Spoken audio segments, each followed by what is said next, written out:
Produced and distributed by the National Organization for the Reform of Marijuana Laws in Washington, D.C. This is your daily audio stash, the growing truth about cannabis.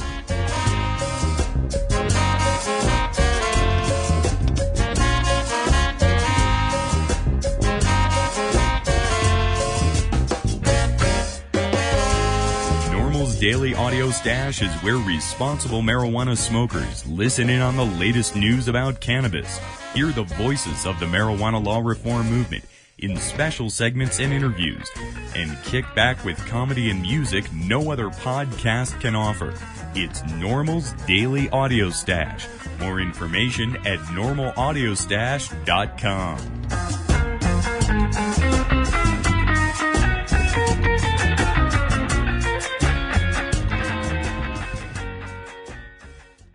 First up today, it's news from NORML.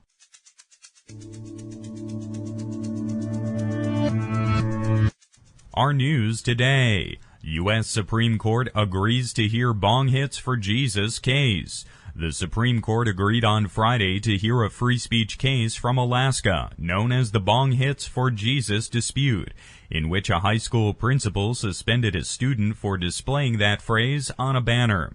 The case, which focuses on the extent free speech rights are afforded to students, drew media interest after former Whitewater prosecutor Kenneth Starr began representing the school district in August. On behalf of the Juneau School District, Starr petitioned the Supreme Court to take up the case after the Ninth Circuit Court of Appeals ruled in favor of the student, saying the school violated his First Amendment rights. The case has highlighted a legal gray area separating students' free speech rights and school officials' authority to enforce anti-drug policies. The case began in 2002 after Joseph Frederick, then a senior at Alaska's Juneau Douglas High School, displayed a banner proclaiming, quote, "Bong Hits for Jesus," close quote, while standing on a sidewalk across the street from the school as the Winter Olympics torch was passing through Juneau. Then Principal Deborah Morse confiscated the banner and suspended Frederick from school for 10 days. The event took place during school hours, but the school had let students out of class to watch the torch event. The school district argued that the student was promoting marijuana use. Frederick said he wrote the nonsensical phrase because he thought it was funny and it would get him on television. Because the demonstration occurred outside the classroom and did not disrupt school activity, the school had violated the student's free speech rights by punishing him, the appeals court found.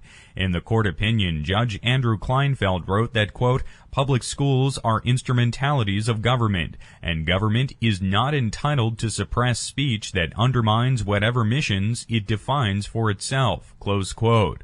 The school district saying the issue was whether students should be allowed to promote illegal drug use in an educational setting, retained Starr to help them take the case to the High Court. Starr became a national figure in the 1990s while investigating then-President Bill Clinton's involvement with the Whitewater real estate deal and the Monica Lewinsky scandal. He and his law firm, Kirkland & Ellis, have taken the case on behalf of the Juneau School District pro bono. A growing trend in public schools is to drug test larger swaths of the student population without suspicion, further negating the basic freedoms and constitutional protections enjoyed by American adults and students in private schools. Students wearing T-shirts, buttons, or stickers relating to marijuana are often the target of their school administrators on and off campus. Welcome back to the Audio Stash. Today, I'm your host, Chris Goldstein. Take a moment to join us at NORML to end marijuana prohibition in America. Just visit NORML.org.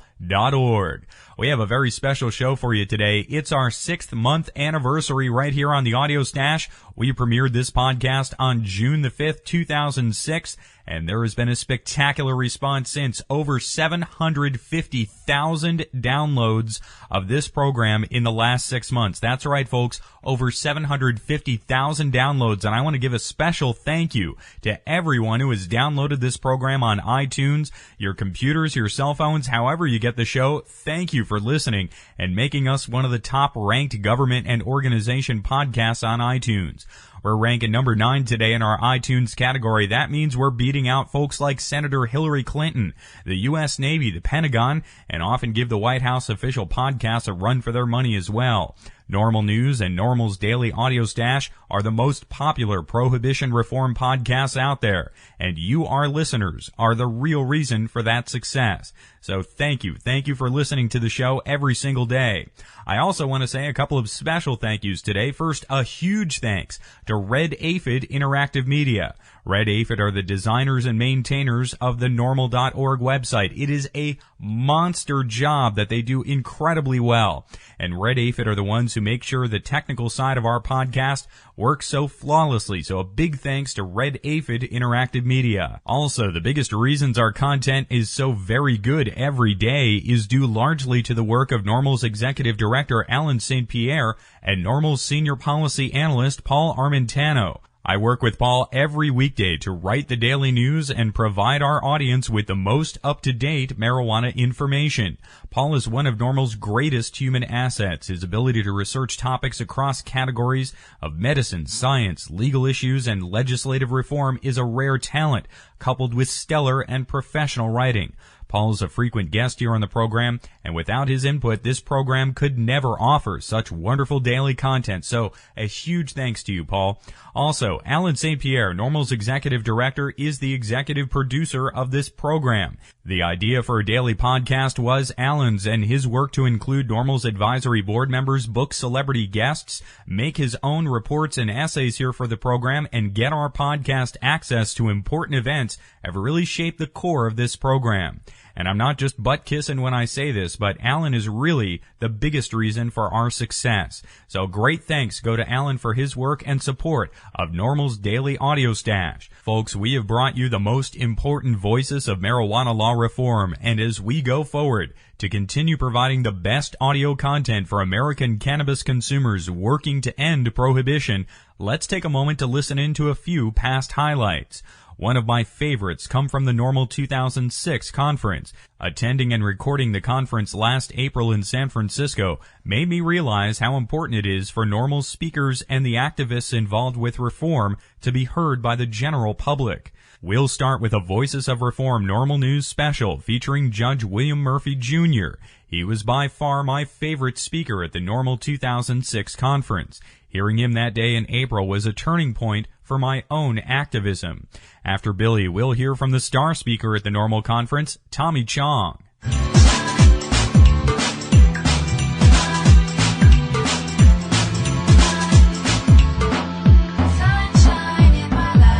This is Voices of Reform, a NORML News special from the National Organization for the Reform of Marijuana Laws in Washington, D.C. Each week, we'll be presenting special podcasts with portions of audio recorded at the 2006 NORML Conference in San Francisco. The complete speeches and more NORML audio is available at norml.org/podcast.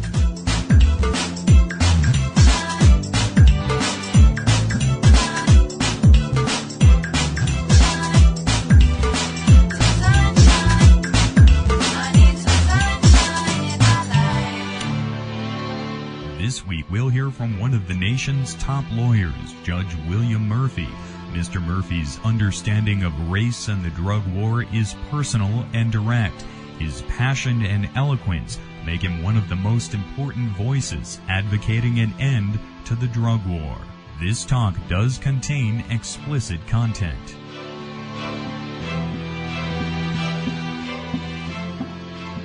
And I've dedicated my remaining years to the battle against drug prohibition, a battle which has become so racist, so counterproductive, so destructive, so awful in terms of what is happening to this country and to its core values, that to me it is the most important fight that can be waged today.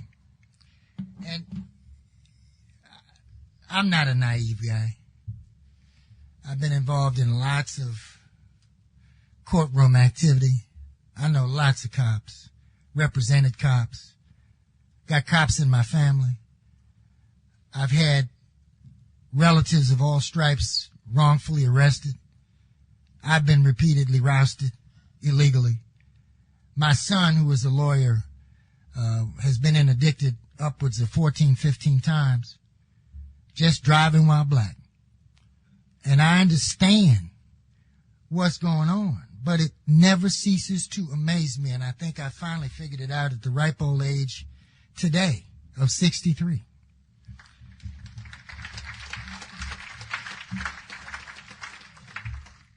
Why there's not even a debate about prohibition in America.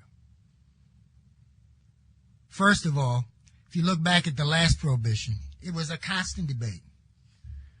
The debate was narrowly lost with the constitutional amendment. As soon as the constitutional amendment passed, the debate quickened. The debate quickened every year after that. Americans were so divided about it because it criminalized the majority of the American population, as does current prohibition. That debate gathered momentum. Voices from all parts of the country could be heard, in and out of the law enforcement community. It was essentially an all-white debate, because back in those days, black people didn't count for much anything. Let's be clear. Black people were not part of the organization of the movement for prohibition. Black people were not counted as the victims of alcohol abuse. Black people were not counted among the criminalized for alcohol abuse. This was a fight waged homogeneously by white Americans about white Americans for the benefit of white Americans who were being criminalized as white Americans. Now let's segue to the next stage. There was this underground civil rights movement going on at the time. It was not a majority movement. It has never, incidentally, been a majority movement. And all of these black people of African descent in America, who were the sons and daughters of the sons and daughters of the sons and daughters of slaves, no longer intimidated by risking their lives back home. That the civil rights movement sprang anew. It had adherents among people of goodwill in the so-called white community. And by the way, just let me give you a footnote here. I abhor race classification. I think it's the dumbest thing that's ever happened in the world. I think no good can come of it remaining. I am not a black man, even though I'm classified as one. You are not white folks, even though you're classified as such. If you internalize your race classification, you are a fool, because you have lost sight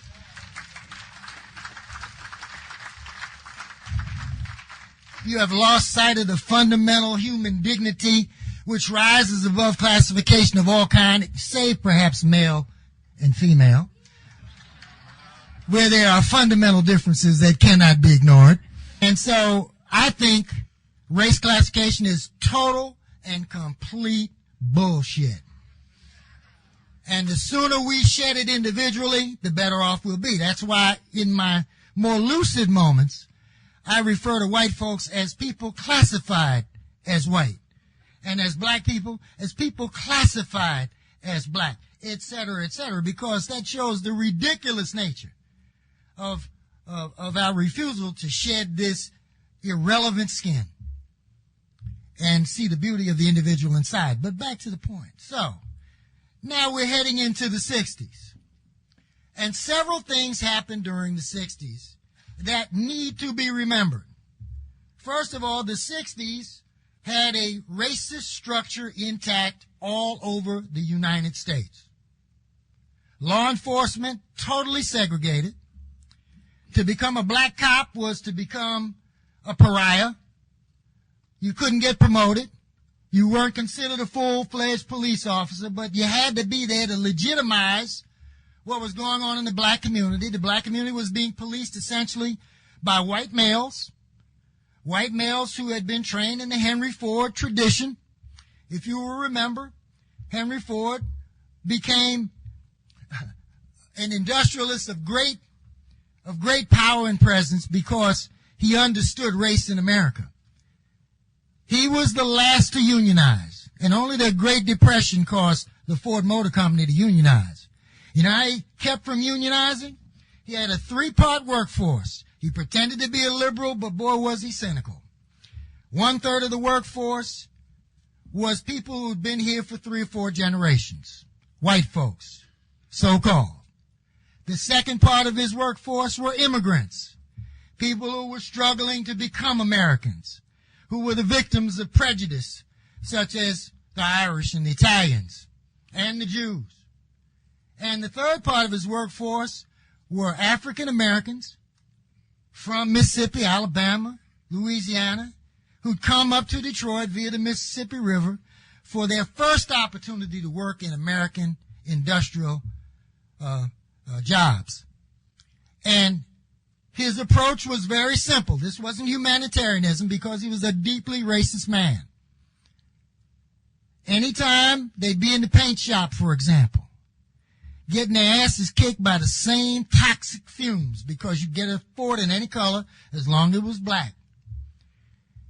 And you could hear the conversation. Damn, man, these fumes are fucking me up.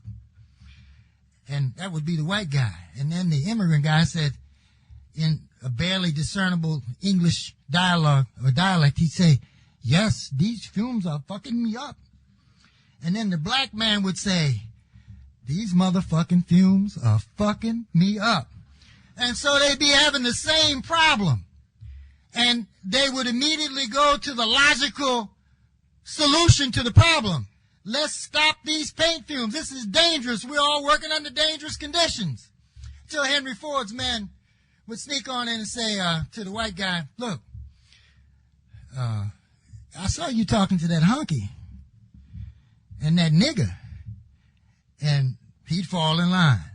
Then they go to the so-called hunky, the immigrant. Hey, man, I saw you talking to that nigger. What were you talking to that nigger about? We don't talk to niggers here, blah, blah, nigger this, nigger that. And he'd fall in line. And then they'd go to the so-called nigger. And they say, nigger, are you crazy? I saw you talking to that white man. Do you want to lose your job? No, sir, boss. And so the show kept rolling. They never could agree on the things they had in common. They were divided on the basis of race and ethnicity. And when I look at the police force that we inherited in the J. Edgar Hoover, who was in his last days when I was growing up in this profession, that's the America I saw. The America where I couldn't go into any neighborhood in Baltimore except a black neighborhood.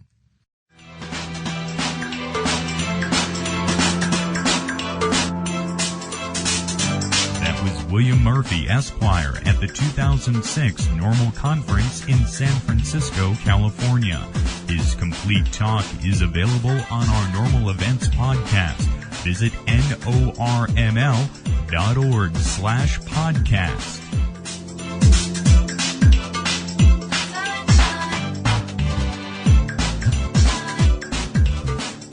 And next up today is a little piece of Tommy Chong's talk at the NORML 2006 conference. But it's really nice being, free again. Jail wasn't that all that bad. In fact, I want to tell everybody, all that Bubba stuff, that homo stuff, it's not true. It doesn't hurt. But it does hurt when the government is doing it to you. Because at least, if it's your Sally, he might kiss you in the ear or something, but the government doesn't do anything like that, And I think what happened to me shows you how scared this government is. You know, I've always, you know, when I do interviews, people ask me about this government because it's so obvious, you know, that they are, you know, not just slightly retarded, but, you know, totally. I mean, when you watch Bush speak, it really is like watching the kid from the special class, you know, trying to talk about physics. And then, you know, the people that are under Bush, mentally, physically, you know, they show you that other side. For instance, they show you about the real dangers of the real dangerous drugs in this country, namely alcohol, for instance. Now, alcohol, when you think about what happened to Dick Cheney's friend, that gives you a good example of alcohol abuse. And I think, I know because from experience that Dick Cheney's Secret Service guys smoke pot. I know that for a fact. I do know that. And the reason I know that is that I sold them bongs. Yes. Yes.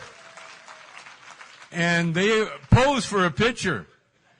They have me, and they've got the bong in their hand, they're posed, and they said to me, I didn't ask, but because I knew they were cops, but they said, hey, you know who we are? And I go, no. And he goes, we're Secret Servicemen. And I said, oh, great, you know. Who you're protecting? They go, Dick Cheney. So I know that one of those guys were supposed to be taking care of Dick Cheney the day he shot his friend. So I can imagine what happened. Here's a drunk Dick Cheney with a loaded weapon, right? And the stoned Secret Service guy looking at Cheney thinking, uh-oh. Someone's in trouble here. Then he looked over and he seen Dick's friend, Harry, in the line of fire, and so he yelled to Harry, duck. And Dick Cheney goes, where?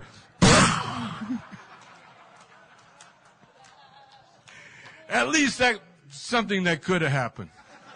That was Tommy Chong at the NORML 2006 conference. You can download his entire talk there from San Francisco with a direct MP3 listening link we have at normalaudiostash.com.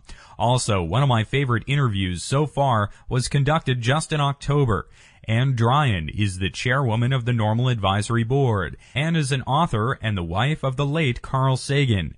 Ann is also one of the most outspoken advocates of marijuana law reform. We have a very special Audio Stash interview for you today.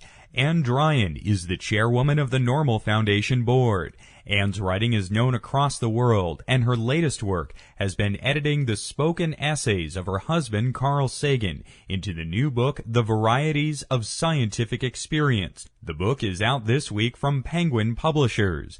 Ann has been a long-time member of NORML and an outspoken advocate for marijuana law reform.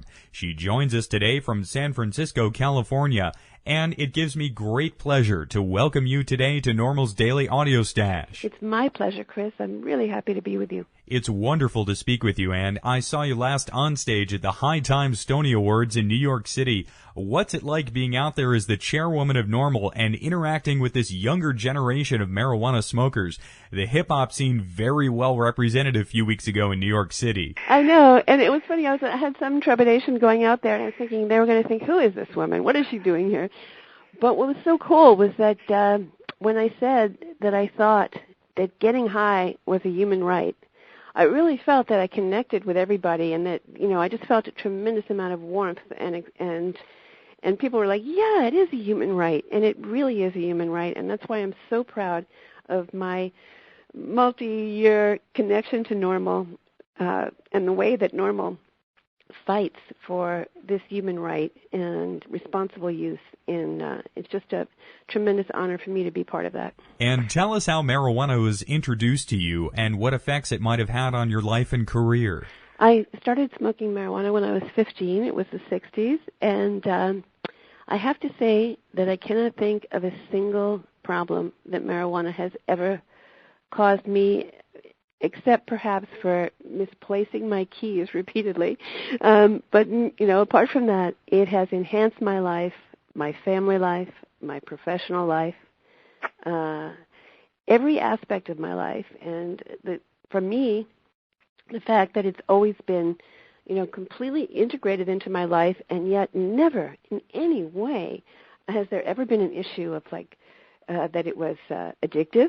There have been long periods in my life, and there still are, where I just simply don't smoke marijuana. And when I want to, I do. And I really believe that that's a right that everyone should have. I don't understand, especially in the case of medical marijuana, but not only in that case, why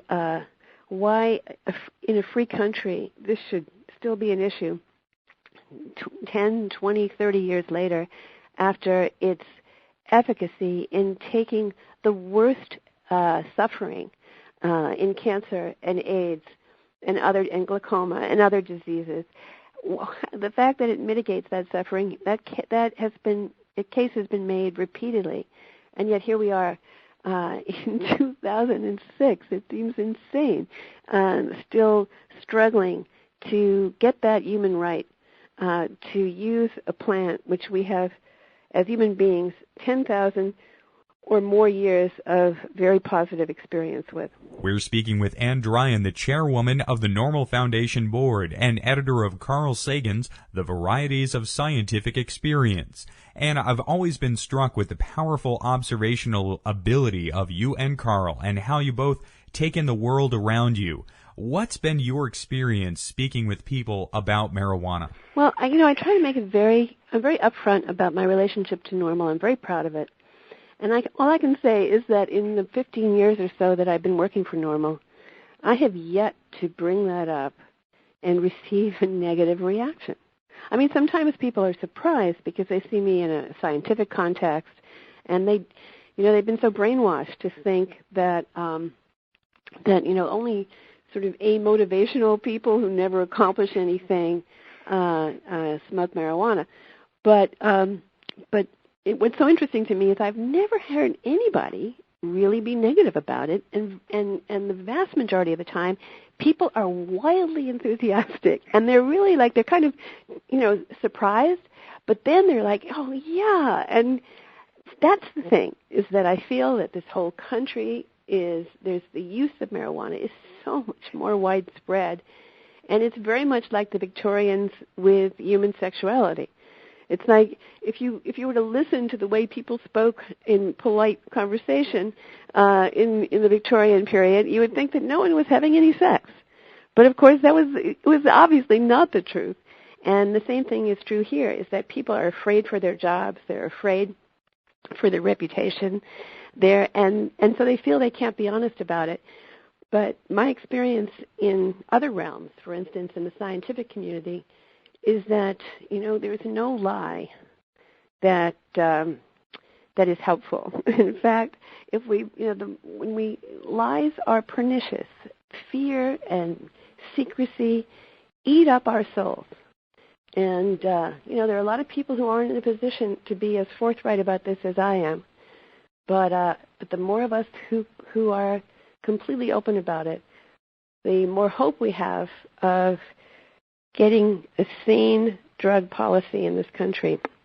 We haven't had one in way too long, and it's long overdue. And I'm 57, and I'm a part of a generation, I think, that doesn't want to die, leaving this mess that the states and the federal government have created for us. We really have to clean this up. But the other thing that I find in my travels is that everybody smokes or knows someone who smokes, but very few people join NORML. And I'd like to plead with you that if you've ever had a great experience on marijuana, if you've ever had a fantastic moment of listening to music in a way that took you places you never thought you'd go, or with food, or with family, or sexually, or any of those ways, you please join us. Please help NORML set this right, because it's not right for people middle-class people like myself to sit back and let poor people bear the brunt of this horrible policy and be victimized by this kind of lack of reason and cruelty. And this has been a wonderful interview today. Thank you again for joining us. Oh, Chris, it was my pleasure. I really hope we meet again. As do I. Ann Dryan is the chairwoman of the NORML Foundation Board and the editor of Carl Sagan's newly released essays entitled The Varieties of Scientific Experience, A Personal View of the Search for God. We have links to the book at normalaudiostash.com. This has been NORML's Daily Audio Stash, the growing truth about cannabis. Thanks to Podshow.com for all the great pod-safe music. We feature the band Carne Cruda as our theme. Make sure you visit our website at normalaudiostash.com. That's NORMLAUDIOSTASH.com for more information about every day's show. Thanks to Red Aphid Interactive Media for the podcasting technology. We're back at 4:20 tomorrow. If you listen to the Audio Stash, cast your vote at Podcast Alley or other podcast directory services. I'm your host, Chris Goldstein. Thanks for listening today. See you at 4:20 tomorrow.